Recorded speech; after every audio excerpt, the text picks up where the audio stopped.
How's it going, guys? My name is Graham and welcome to Two Left Thumbs. Today I want to talk to you about a very specific subject within Undertale and Deltarune. SANS could possibly be a Darkner. I put out a small poll asking you guys what kind of video you'd like to see within this franchise next, and I know it's weird to call two games a franchise, but I think it technically qualifies. And a video on SANS was the one that won out by quite a bit. I'm very excited to do this video. I think pulling together the evidence was a lot of fun. Anyone who's been following along with all my Deltarune and Undertale content, the last video I did was on everything Gaster, and what people probably have gathered from that is that I'm much more of a here's the evidence type of channel rather than a here's a crazy theory I crafted channel. Well, I might speculate here and there. I like to just give you guys the details as specifically and detailed as I can and allow you to run wild with that information. Now, that Gaster video is absolutely not required viewing for this one, but there's a few small things I build off of, and I tend to under-explain things here that I over-explained in the Gaster video. I don't want to entirely repeat myself, so you can easily watch this video without that context, but it might help, and you might enjoy it if you're into this stuff anyways. Now, an argument can be made here that the Dark World is entirely fictional. That's a very popular theory. It's created by Chris and Susie's imaginations while playing together in the closet. The different characters and areas within that Dark World all reflect the game pieces and boards around the room they end the game in. The only characters that are analogous to those from the overworld are those which we personally know, like Ralsei having a direct connection to Asriel, with all the other characters being complete figments. The items you have with you simply become a ball of junk when you return to the surface. They were never anything important. There's more evidence than that. I'm just quickly rifling off a few of the examples people tend to give. There are other arguments that can easily point in the other direction. Building off of what I outlined before in the Gaster video, at the beginning of Deltarune as a game, we are seeing a world being created. Maybe the Dark World isn't permanent and always accessible, but in this case it could be real and created as an experiment of Gasters. That may be a bit of a stretch, but there seems to be a collective uncertainty between Chris and Susie. I honestly feel it would be out of character for this early game Susie to play pretend with Chris in a closet, and after leaving she has to specifically address whether this actually happened or if it was a dream, like some isolated form of mass hysteria. And of all the insane things that happen, the persistence of that egg suggests that this world is in fact real. And as I outlined before, that egg likely came from Gaster. Maybe we could argue semantics of what makes a world real, but regardless of how it exists, I believe the events of Deltarune in the Dark World did take place, whether or not that was a physical experience. Now, I'm unpacking a lot here in a very short amount of time, so for the sake of moving forward, the Dark World is real. Those events and the consequences of that world are real. Its inhabitants are real, and SANS is one of them. Now we can finally talk about SANS and how SANS is likely a Darkner. I'm going to break this up into a few categories that I think very thoroughly make this case. First is SANS' overall personality. Next is how he travels within these games. Something I've talked about briefly in other videos, but I'm going to cover much more thoroughly here. The overall depiction and appearance of SANS across both games, and how you interact with SANS and how he reacts within battles, which might be some of the most important evidence. I might bring up little relevant tangents as they come up, but that's broadly how I'm going to be making this case. To begin with, let's get to know SANS a little bit better by digging into his personality. SANS is a comedian through and through. He's willing to joke about anything and loves a good pun. While he appears to be simply silly and quite cavalier, he's actually very observant, often reading the protagonist's expressions, intentions, and occasionally inferring our actions. That look on your face while I was talking. You've already heard my spiel, haven't you? I suspected something like this. You're always acting like you know what's going to happen. So while he puts off these humorous vibes, he's a much more active participant in the story than he lets on originally. He's seemingly lazy, but his apathetic attitude is likely a result of his knowledge that his actions are relatively meaningless. SANS being one of only a few characters who's aware of timeline resets, which within the game is anytime we reload a save file. SANS kind of flirts with this idea. He's garnered that the player is likely altering time and reality, and he gives us a simple test. So, I have a request for you. I kind of have a secret code word that only I know, so if someone tells it to me, they'll have to be a time traveler. Crazy, right? You act like you know what's going to happen, like you've already experienced it all before. This is an odd thing to say, but if you have some sort of special power, isn't it your responsibility to do the right thing? Now, his knowledge of the timeline likely spawns from his own scientific research. There are several hints that he was a very dedicated scientist before the discovery of the timeline, shifting his ideals to a more fatalistic nature, a view that events are predetermined and therefore inevitable. Viewing the world this way might create a bit of a disconnect between responsibility and consequences. This scientific background is reflected in his own personal workshop, his quantum physics book, Alfie's and Sans' supposed connection, with the characters referring to each other now and again, them supposedly collaborating on the Gaster journal entries, and even a little moment where you call Papyrus within Alfie's lab. Wait, that bag of dog food looks familiar. I remember seeing it in Sans' room. Yeah, I asked him why he had it. He told me he was trying to eat healthier. And lastly, Sans does showcase a general interest in science. This is repeatedly supported through other characters, especially these few lines from Papyrus. A lab? My brother would love that. He loves science fiction, especially when it's real. My brother? Of course he has a telescope. Sans loves outer space sci-fi stuff. Papyrus, on the other hand, clearly doesn't have a mind for science. When standing outside of Alfie's laboratory, a mysterious science house. The sign outside says lab. Lab? Like laboratory? Labrador? Does that mean there are dogs inside? I mean, I wouldn't rule it out. And on a second call, the strange dog's house. Now, despite an understanding of the timeline resets and the save function, Sans does not retain his memories when a save is loaded, and he's unable to utilize this function himself. This awareness, at least, explains his scrupulous nature. You can then spot when the protagonist is reliving certain experiences. When we face Sans after killing him for the first time, that expression that you're wearing, well, I won't grace it with a description. And each additional time after that, that expression that you're wearing, you're really kind of a freak, huh? This knowledge may actually grant us some additional insight into his personality, why he's able to stay so relaxed in the face of danger or his mortality. You can't understand how this feels, knowing that one day without any warning, it's all going to be reset. Look, I gave up trying to go back a long time ago, and getting to the surface doesn't really appeal anymore either, because even if we do, we'll just end up right back here, without any memory of it, right? To be blunt, it makes it kind of hard to give it my all. Or is that just a poor excuse for being lazy? Hell if I know.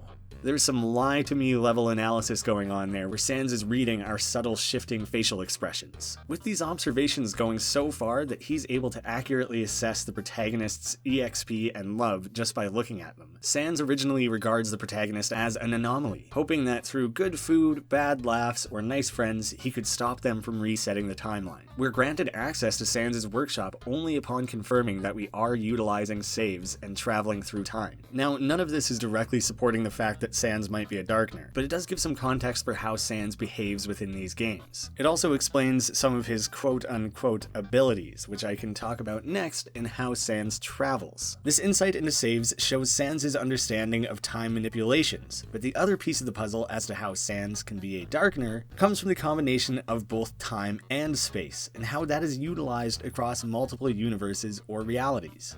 Throughout Undertale, Sans jumps around in the world in a manner that's seemingly impossible. While it's easy to dismiss as silly video game logic, Sans himself mentions that he can quickly travel or teleport using what he calls shortcuts. Seemingly another joke, he does actually take the protagonist through one to arrive at Grillby's more quickly, and we similarly use a shortcut at the MTT resort. Undertale gave us a hint of something here, but it was explained much more clearly in Deltarune. The glowing door in Sans' room is rather confusing, and appears that the house may be burning down. Another seemingly meaningless oddity surrounding Sans that's given some real significance. These glowing doors are shown to be teleportation devices in Deltarune. Now, in addition to Sans teleporting across maps at incomprehensible speeds, he's recurrently popping in and out of his little shops, traveling great distances in no time at all, seemingly being in multiple places at once. One of the shops even has a visible door directly behind it that we can never access ourselves. It's not lit up at the moment, but it's possible that it's one of his many portals or shortcuts. Maybe the doors aren't always lit, or maybe this one is broken, like the one we encounter in the Dark World. Sham, a character already shrouded in so much mystery, has a very peculiar shop entrance, almost appearing to be torn into the fabric of the world behind it. But that might be something else entirely. We also have characters like Rule's Card, who can teleport on the spot, or Lancer instead, who moves similarly to Sans, moving off-screen, then somehow abruptly appearing somewhere we wouldn't expect. These are the more direct physical examples, but when we look at less tangible examples of Sans' complex travel methods, we are given much more insight. Upon entering SANS' room, we wander through the dark in a way that is mirrored when first entering the closet of Deltarune. When Papyrus first opens the door, he's in search of SANS, and when he flicks on the light and sees us, he accuses SANS of playing pranks using time and space. It might not be that it was just dark in that room. Papyrus might have actually been seeing an entirely different world. His room it's like another world. You're best staying away from that strange place. This line reveals that Papyrus knows a lot of what's going on. He's probably aware of SANS' teleportation powers, and it's introducing us to the concept that a dark room can house an alternate reality. Perhaps the dark world exists like Schrodinger's cat, both within and outside of reality, the truth of which is only revealed when casting a light upon it. Here it reveals that we're walking on a treadmill in the middle of a bedroom, but perhaps the light could also reveal two young children playing with board games in a closet. Now, SANS seems to be the most well-studied on multiple realities, understanding the save states and time resets, but Papyrus clearly knows about SANS' abilities, and a few other intelligent or some of the more learned characters of the universe seem to also be vaguely aware of multiple worlds or realities. Alfie straight up says that alternate universes exist. If you say you don't know who she has a crush on, Mettaton will talk about the unknowable, and she'll respond, Hey, I've done research about this. There are alternate universes out there. Someday maybe I could meet them. And the river person says to beware of the man who came from the other world. And on top of it all, in the endgame, we have Chara's line, let us erase this pointless world and move on to the next. More melodramatic than the rest, but still kind of proving a point. There's clearly a strong significance to Gaster's followers and goners. I lumped them together a little bit in the last video, but they are made distinct. It's something that probably shouldn't be overlooked. Looking a little more closely, specifically at Goner Kid's views on existence. Yo, you're a question mark too, right? Possible reference to us being a goner, with the intro sequence of Deltarune actually being labeled a device goner maker and the individual sprites being image, goner head, and so on. Have you ever thought about a world where everything is exactly the same? Except you don't exist? Everything functions perfectly without you. The thought terrifies me. In the battle with Azrael, there is a line that could be interpreted as hinting at multiple realities, but this line much more strongly reinforces the significance of goners. Every time you die, your grip on this world slips away. Your life will end here, in a world where no one remembers you. That might link up with Goner Kid's thoughts. It's not that you never existed, it's that you did, are now gone, and are no longer remembered. You are a goner. Seemingly, the more a character loads a save, the more they lose their grip on reality. Frisk is at risk of becoming a goner themselves. If SANS truly is manipulating time and space as well, that could be the more he is losing himself, adding much more weight to his statements on saves and different worlds. But what potentially supersedes all in this conversation is Toby's own written word on the subject. Deltarune's world is a different one, with different characters that have lived different lives. A whole new story will happen. Considering the overworld cast is almost entirely characters we have met before, it's quite clear that this is an alternate reality or universe. It's a pretty hard tangent, but I think some worthwhile things to discuss. Looking back now specifically at our subject of interest. Supposedly no one knows where SANS and Papyrus came from. The two of them, brothers I think. They just showed up one day and asserted themselves. SANS and Papyrus's house and Grillby's appear to be identical to their Undertale counterparts. Now, this is lumping Papyrus into this, and he seems to have some knowledge of what SANS is capable of, but there isn't really any evidence to support that he came from the same place as SANS. The simplest explanation is that yes, they are brothers, and that they probably are coming from the same place, but a lot of the evidence that stacks up for SANS isn't really present for Papyrus. So based on the facts, I don't know if they're actually brothers. SANS specifically refers to Papyrus as my friend. Now, it's not like I've never called my brother my friend before, it's just kind of a weird word choice, and it feels a little bit extra important when it's right at the end of the game. One potential explanation I've seen that I kind of like is that SANS and Papyrus are brothers. But who we are seeing in the game Undertale is a Darkner version of SANS and the original Papyrus. The original SANS might be gone altogether, or simply missing from these games. This does lead into a pretty ridiculous yet very funny theory that if for whatever reason it's a requirement that a Darkner version of an original character has to have an anagram version of their name, noting that in this context, a Darkner version is a character that is from the Dark World, not someone from the overworld visiting like Chris or Susie, then SANS literally can be an anagram for SANS. I don't know how the rules of this world works, I don't know if you have a say of what your Darkner world name would be, but this is the exact sort of comedic stuff that SANS would really be into, so that could help explain things a little bit, that at one point there was an overworld SANS to pair off with the overworld Papyrus, and we are now instead seeing the Darkner version. A compelling argument from Selly Does Art on Tumblr examined pairs of monsters within Undertale, showcasing how similar Toriel and Asgore look and how they share the exact same fire attacks, since they are the same species, for lack of a better word. SANS and Papyrus look dramatically different in every way. Sure, they're white and bony looking, but we don't really see much under SANS' clothes. Even their bone attacks are slightly different shapes, which may simply indicate that they're more individualistic. The attack has more to do with personality or their own body shape rather than the species, or that they have separate origins. Maybe there's another character out there that SANS more closely resembles than Papyrus, with a rounded body, toothy grin, black, white, gray, and blue colors, face and nose shapes. But the blue isn't quite the same, and the similar shapes might just be a result of limited pixelation to work with. But don't discard that just yet, I'll come back to it. One of the river person's offered warnings is, beware the man who came from the other world. It's incredibly vague, and a lot of people have posed that this could be Gaster. Based on this traveling of time and space, there's a possibility he could have been referring to SANS. It could also be noteworthy that they're referred to as the man rather than the monster, but identifiers of man and woman likely aren't exclusive to humans. I don't want people to get too hung up on that detail. Look, I gave up trying to go back a long time ago, and getting to the surface doesn't really appeal anymore either. There's a separate theory out there that SANS was at one point a human.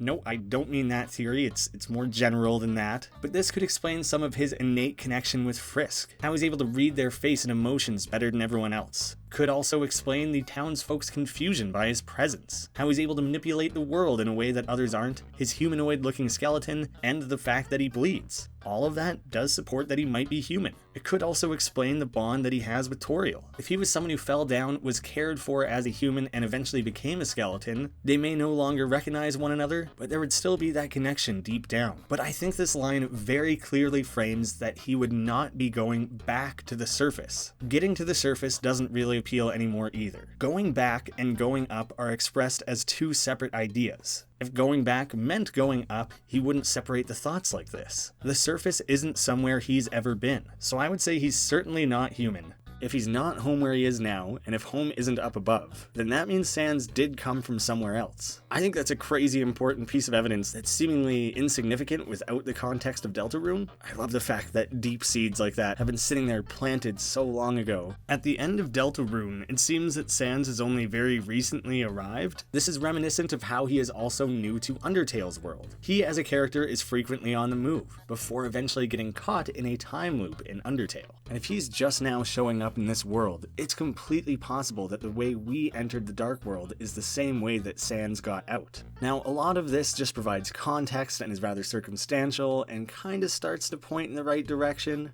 When we first talk to SANS in the Deltarune overworld, one of our options is, "Great to see you again." In response, SANS points out the oddity of saying that to someone you just met, but throws a quick wink our way before reaffirming that he is new to this town. Maybe timeline resets are still a prominent part of this world and Chris either knows or has a vague sense of familiarity? It's a very specific choice to allow us to choose that in our interaction. Made more interesting by the way SANS seems to simultaneously dismiss it and play along. Squeezing in something that showed up at like the 11th hour. I was just doing a final pass editing this video, and Robbie commented about this one particular thing with yellow text that I was unaware of. I looked into it further, and Kira10 on Reddit had kind of gone a little bit deeper into this. At the beginning of Deltarune, anytime you make choices in the overworld, they're simply white or white. In the Dark World, they are yellow and white. And upon returning to the overworld, they remain yellow and white. It is only white throughout all of Undertale until the very end when speaking with Chara. I don't know what to make of this, it's super cool.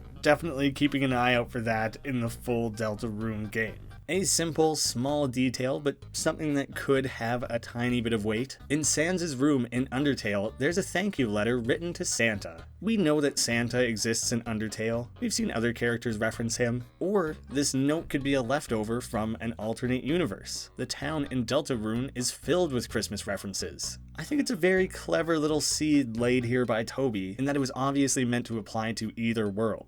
Looking again to Selly Does Arts' Tumblr post, a small example they used on the subject is SANS' Ice-E word search. That is the only instance of the mascot or brand in Undertale, whereas it is a full restaurant in Deltarune's world. This could be a fun reference or world building, but layered with everything else and the fact that it came from SANS gives it some weight. Looking at the actual words we searched for, skeletons are listed separately from monsters. SANS also has his line, "It's just a dark cavern filled with skeletons and horrible monsters," which might actually reaffirm that skeletons are separate from monsters. But I think that might be some confirmation bias. While there might be something there, we don't consider cats to be separate from animals just because we have a specific name or category. Skeletons could just be a type of monsters, and he's just being specific. Now, I feel like I got a little bit ahead of myself with some of the design-y type elements, but this next section is going to focus on that much more specifically. It's just hard to be comprehensive and bring up everything that feels relevant while still staying narrowly focused. We're doing our best here. In this alternate reality, we have largely the same cast of characters as the main world. We can see that every character has an entirely new design to reflect this new reality. Very notably, SANS is the only character to not have a redesign, meaning that the SANS in both Undertale and Deltarune are likely one and the same. Although interestingly, this still doesn't rule SANS out from being a Darkner either. We have no design reference to know if the outfit he's in is the one from the Dark World or the Light World.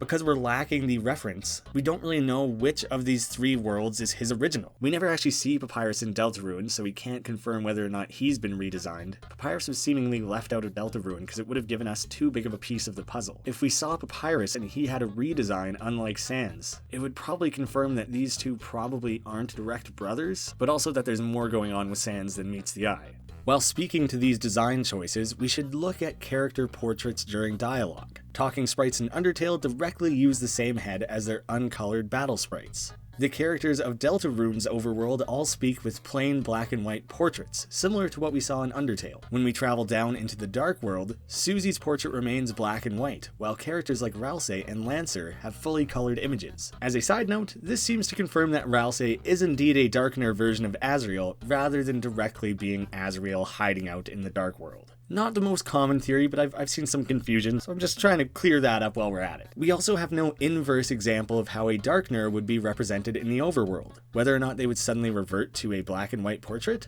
Since Frisk and Chris never speak, we're also lacking human portrait examples. SANS is conveniently a black and white character, and therefore his portrait doesn't reveal where he may be from. This is a very specific design choice, one that throws a wicked curveball, but one that might be some of the strongest evidence. As an aside, yes, SANS' eye flashes yellow and blue in battle, but it isn't something ever shown in his portrait. So while I've seen that used as a counter-argument for the black and white portrait conundrum, I don't think it can apply. We also have a precedent in-game of a character having a colored eye outside of an otherwise black and white sprite. Toriel has ever so slightly red eyes. They're like a dark maroony red, but they are different. The colors of cyan and yellow coincide with the souls of patience and justice. SANS is more of an observer than an instigator. He has the patience of a scientist, testing things methodically and waiting to act. When he finally does confront Frisk at the end of Undertale, it is only in retaliation during a genocide run. It is now his responsibility to seek justice for all those who were murdered. Still, why specifically does his eye glow when using specific powers? Why is it that eye, and why is it his eye at all? It might have less to do with a connection to souls, and instead can be seen as a small visual connection between the yellow and cyan that Darkner's names will turn when they are either spared or too tired to keep battling. With the ties between the Dark World and Gaster, we're starting to get more of a web of connections. Gaster, the Dark World, these two specific souls. SANS' eye, the spare and pacify colors for Darkners. There's more to be guessed at there probably, but I leave it open to you guys for your own theory crafting. In other words, I have no idea what to make of it right now. I think how SANS is presented within battle provides the best evidence. It is also the source of some of the most complicated arguments and a lot of misinformation. I'll attempt to address these in as much detail as I need. There are several pillars to this case, built up using evidence provided in Deltarune. First off, we know through Undertale that monsters don't bleed. The overworld in Deltarune is shown to be consistent with Undertale's world. Only humans have blood and not monsters, with the bunny in town recognizing Chris as the human who lives at the top of town and asks if it hurts to be made of blood. But there's a few suggestions that Darkners do. Lancer busts out a bucket saying he's gonna fill it with our blood. Now, Lancer's never really been around humans or monsters. All he really knows is other Darkners, so he'd have no real reason to know of blood unless Darkners have it. That's why he generalizes that Chris and Susie must both bleed. Same as him and Ralsei. And throughout the game, Ralsei consistently steps in and corrects Lancer when he makes mistakes like this, but lets this one slide. Ralsei also sees nothing wrong with this. Sure, it's a messed up threat to make, but factually, there's nothing wrong with the idea that maybe monsters have blood. There's one specific line that throws a bit of a wrench in this, where Susie says everyone bleeds, right? As a monster,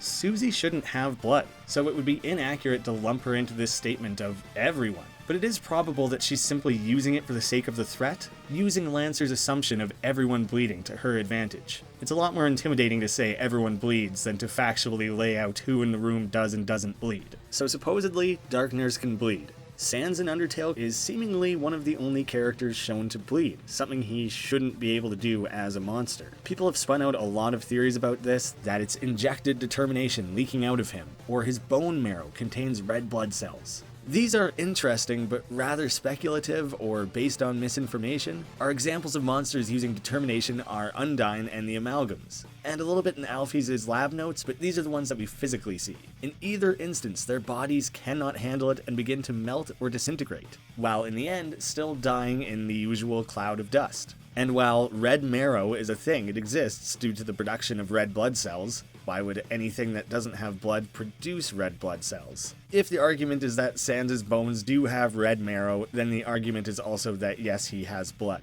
Those are less frequent examples, but I still see them come up quite a bit. I would instead focus on the three most common explanations for why SANS bleeds. The first is definitely the simplest. He has blood. When we see him bleeding, it is simply blood. The second is that he has ketchup in his system because he loves ketchup, and because he's a skeleton, it's able to just kind of leak out. I'm going to immediately dismiss this one. There are a few things that outline that monsters don't really eat food the way humans do. As soon as you eat monster food, it converts perfectly into energy. Or this one, isn't human food different from monster food? It does things like spoil, and when you eat it, it passes all the way through your body? Disgusting. I'd love to try it sometime. Basically, their food is made out of magic or energy, and when you consume it, it combines with the energy or magic that the monsters themselves are made out of. There are various quotes stating that monsters do not have blood, they are made of magic. Therefore, food doesn't really affect them. If SANS is drinking ketchup in Grillby's, it's going to be monster ketchup made out of magic, and it's not going to persist in his system. Through this, I believe we can rule out the idea that the ketchup is just floating around in his skeletal body. The third is that he's carrying it around in his jacket. The theory here is that SANS brought the ketchup for the theatrics of it. He tucked it away in his jacket as kind of a final gambit. That during this genocide run, he saw that all these other monsters turning to dust hadn't deterred you. Maybe something more relatable to our human sensibilities, like seeing someone's life force drained from them, would have a greater effect on you instead. There's no real evidence for that, but I think it matches pretty well with the character. He would fake bleed out to try and make you reconsider and not kill him. I think this can be undone by the fact that monsters don't actually know what blood looks like. Chris is able to fool Noel with ketchup on his arm. Now, we never actually know if Chris is actually just kind of twisted and he actually had a cut, and they were showing off their gross blood just to be weird, or perhaps they took calling it ketchup as an out to save Noel from the horrors of seeing real blood. But if SANS is a monster, I guess if you know that it's a red liquid, ketchup is a pretty good guess. It certainly worked for fooling Noel, but more importantly, how does it leak from his mouth? Through the same logic as before, it should have turned to magic or energy after being consumed. As we start poking holes in the different possible sources of the blood, fake or otherwise, we're only really left with one option. It just is his blood. Now that we've covered the blood in detail, I'd like to fold in another key aspect of Darkners highlighted in Deltarune that is shared with SANS. I've seen people argue that SANS using magic suggests that he's more than a typical monster. I don't think this really checks out. Lots of monsters seem to use magic, but I think there's a very important overlap in the Venn diagram of having blood and using magic. Humans have blood, but can't use magic. At the very least, they can't use it while in the underground, or else the lore of wizards and using a spell to seal the monsters underground doesn't make sense. But let's take that at face value, with the rules Undertale presents us. Humans have blood, can't use magic. Monsters don't have blood, but can use magic. This suddenly creates a distinction with Lightners and monsters, and I don't know how important that is, but Lightners appear to not have blood and not use magic. A good example is our versions of Toriel. In Undertale, her stove is cleaned with fire magic, and in Deltarune, it's covered in batter. And last, we have Darkners, who have blood and can use magic. Now, which of these does SANS belong to? The blood and magic argument was a bit of an arduous one to build, having to sort through plenty of false claims and insanely in-depth lore that these games have built up. This next example is a little easier to sum up. At the end of this battle, SANS doesn't die on screen. He slowly walks away and says he's going to Grillby's. In Deltarune, we seemingly can't directly finish off a character. They always flee from battle before it's over. And where do we find SANS in Deltarune? At Grillby's. Although it's been somewhat renovated. That is assuming that Deltarune takes place after Undertale. Honestly, that's potential for a whole other video. But for the sake of this one argument, we'll say it takes place after. Some have pointed to the fact that we gain EXP from the battle against SANS, leading some to believe he was actually killed. But finishing someone off in battle is not the only way we earn EXP in Undertale. There's some specific actions like mocking the Lukes before defeating them. So while it is the most common, EXP is not necessarily linked to direct murders only. SANS does not count as a kill in the stats menu, and the game doesn't actually record whether or not he was killed. SANS is the only character in Undertale you defeat without landing a killing blow, but by instead making him tired. In Deltarune, all the enemies are defeated by becoming tired. The SANS battle follows the Undertale battle mechanics instead of Deltarune's, since that appears to be tied to the world you're in, not the characters themselves. But the Darkner trait of growing tired and fleeing is something that SANS has retained post-battle. Taking things back a short bit, Papyrus will actually turn to dust when he dies, the same as any other monster in battle. SANS is an exception to the rules, simultaneously showing the way he stands out amongst monsters, while also showing us one of the clearest distinctions between him and his brother. SANS and Papyrus being unrelated is not really a hill I plan to die on with this video, but seemingly based on the evidence of SANS being a Darkner and these things not really applying to Papyrus, that's kind of a secondary conclusion that I was forced to draw. As I mentioned before, there could be more going on there. Maybe they're simply adoptive brothers. It remains to be seen in the larger game.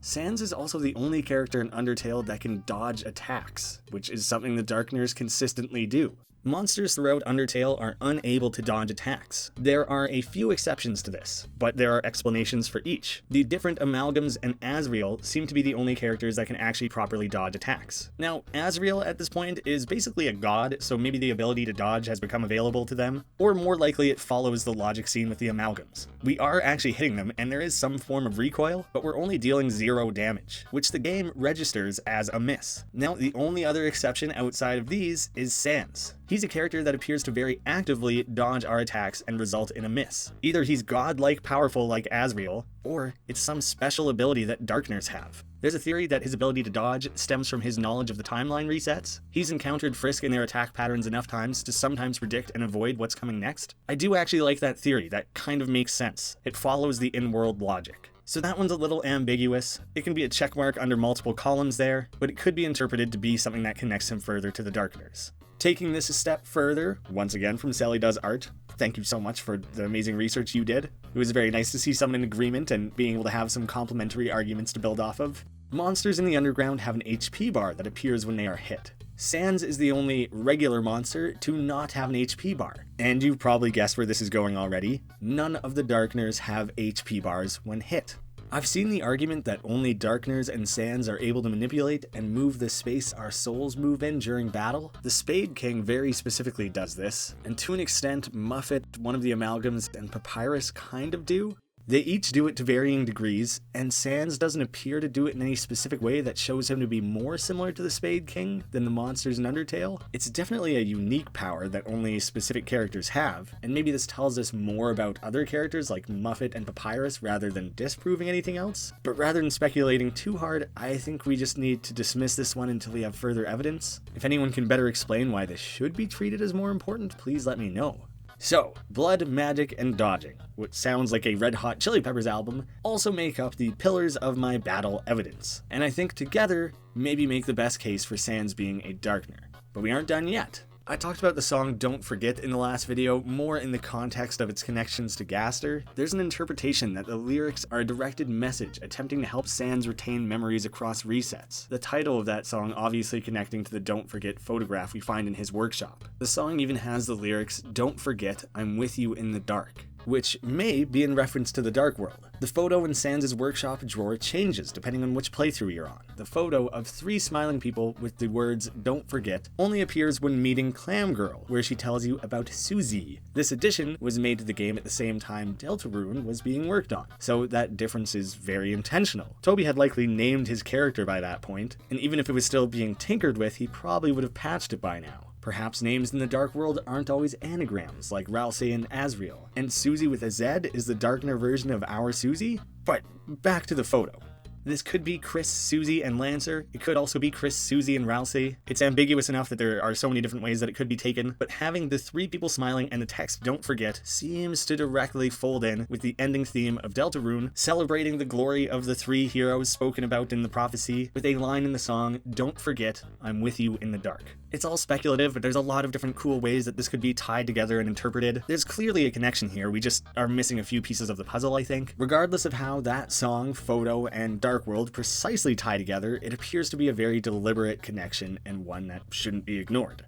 I have something quick to discuss with SANS' eye. It's more of a counter-argument than anything, but I see it brought up a lot and I wanted to address it somewhere in the video. It's interesting how it plays out within Undertale. I don't think it has any immediate significance when adding in Deltarune. Talking about our right and our left when we're facing SANS, his right eye is kind of like his power eye. It's the eye that lights up and goes crazy during our battle with him. So there's this idea that when he winks with his left eye, leaving the right eye open, it's meant to be more menacing, and when he winks with the right eye, leaving his normal eye open, it's supposed to be like jolly and just playful. Basically what it seems to come down to is that he winks with his right eye during the usual dialogue box, and with his left eye whenever it's his battle sprite. Some people have an interesting theory that when SANS is winking with the right eye in the portrait, that's whenever he's talking to either Frisk or Chris and he likes them. He's just kind of goofing around there. It's in moments like the cutscenes and the battles that he's actually winking at the player themselves, knowing that we're the ones actually in charge of resets. It's more of a taunt. Now, I think that's a cool theory. It doesn't really tell us anything about SANS' origins as far as I can tell. It's all based on things fans have read into the game, not real facts, but I like the concept of it enough that I plan to pay extra close attention to it during the follow-up Deltarune chapters.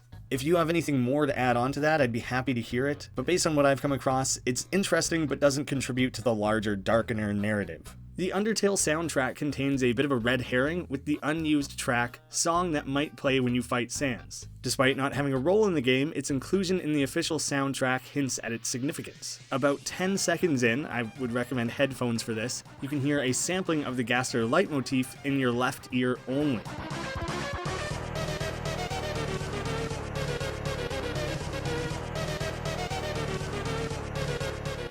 From SANS' perspective, his left eye is the one that glows in battle. Just one more connection between SANS and Gaster and the eye. Before wrapping up this video, I wanted to point out a few things that take all this a step further. Potentially a step too far, that's for you to decide. But I didn't want this muddled up in the middle of the video. The first time we encounter SANS, he's shrouded in complete darkness. This is similar to how we first meet Lancer and the Spade King. While maybe not specifically the strongest piece of evidence, maybe it's a thing that Darkners are just able to do. They're just real sneaky and good at blending in. I might be missing an example, but I don't think anyone else in Undertale does this. But it makes sense thematically that these Darkners would have powers to manipulate shadow and hide in the dark. SANS possesses toilet paper, as seen in the interaction with Shiren. I laid that out in the last video, I won't get into it. while monsters don't require bathrooms. We know the Spade Castle has a bathroom, and that Darkners likely actually digest food. The toilet paper thing is so specific that I wouldn't be surprised if, Toby just did it for a joke and didn't really think about the deeper lore of that. Why would monsters have toilet paper? But let's stay on the line of thinking that Toby is as intentional with that stuff as we think he is. There may actually be a layer of connection deeper than simply living in shadows. Going back to their similar colors and shapes, maybe SANS is more directly connected to Lancer and the Spade King than we think. After all, SANS never says that he wants you to hang out with Papyrus tomorrow. Simply that he wants you to hang out with his little brother, who needs friends, which Lancer definitely does. A lonely, jokey oddball kid who has no problem with a dinner of nothing but milk, something that's good for your bones. A kid who likes to ride his bicycle, setting up minimalist shops and building intricate machines with accompanying blueprints, while also knowing how to take some time to relax.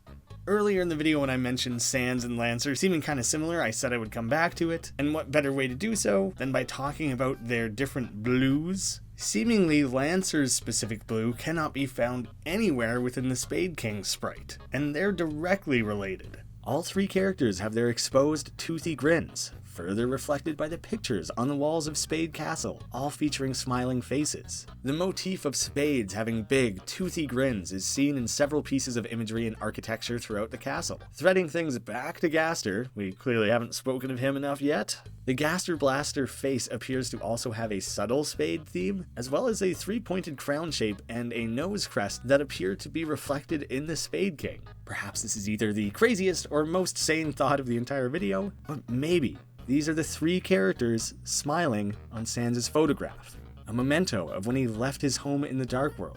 A reminder for himself. Don't forget.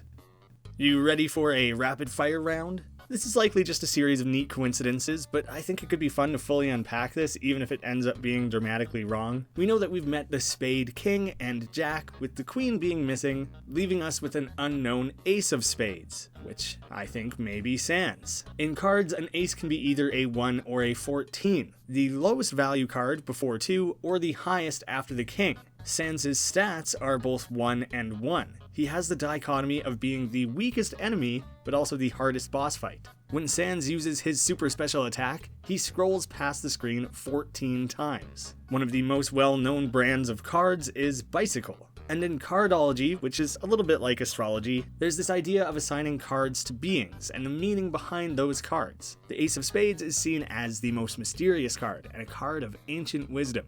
Those who bear this card are often seen as perceiving spiritual truths. Cards in Cardology also have a challenging karma card, a card that exists in close relation and is intertwined in some way. For the Ace of Spades, this is the 7 of Hearts. Now, I'm sure we could find 1,000 more examples of 1s and 14s. It's probably not worth our time to dig through every one of them, but I want to throw out some of those obvious ones, because if this ends up being true, it'll just prove what an insane amount of foresight and thought was put into every little detail in these games. Now, taking a step back, threading all of this together, SANS could be from a different world and a different time. Now, what I'm trying to say here is that it makes whether or not Deltarune or Undertale happened first irrelevant. There's a lot of evidence to support which came first. There's a lot of arguments on either side. I'm not going to get into all that right now. But because of these timeline alterations, the warping of time and space, it doesn't matter what happened first or second because we could be experiencing them out of order anyways. I'm sure when the game is complete, more will be revealed, and that's the sort of question we could probably actually answer. But for now, it's ambiguous, and it's made only more so by SANS' presence and manipulations.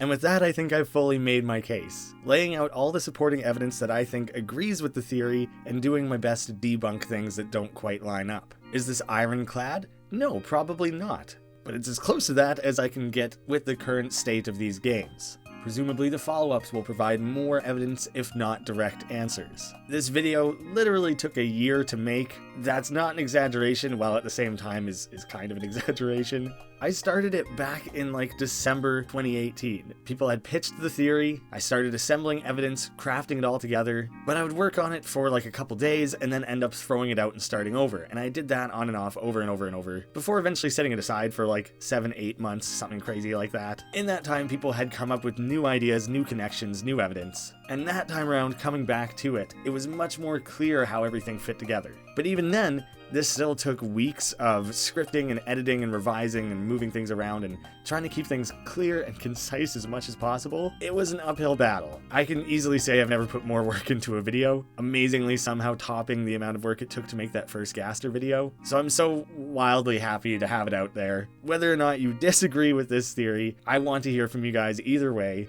It's very fun to talk about this sort of stuff. If you're not convinced that SANS is a Darkner, hopefully it at least gets some gears turning, and maybe you think of an alternate explanation for all the various ways that SANS stands out in this universe. I probably need a bit of a break before I make more content on these games. I'm not ruling that out as a possibility, though. We'll see where things go. Thank you all so much for watching, and I'll see you again soon.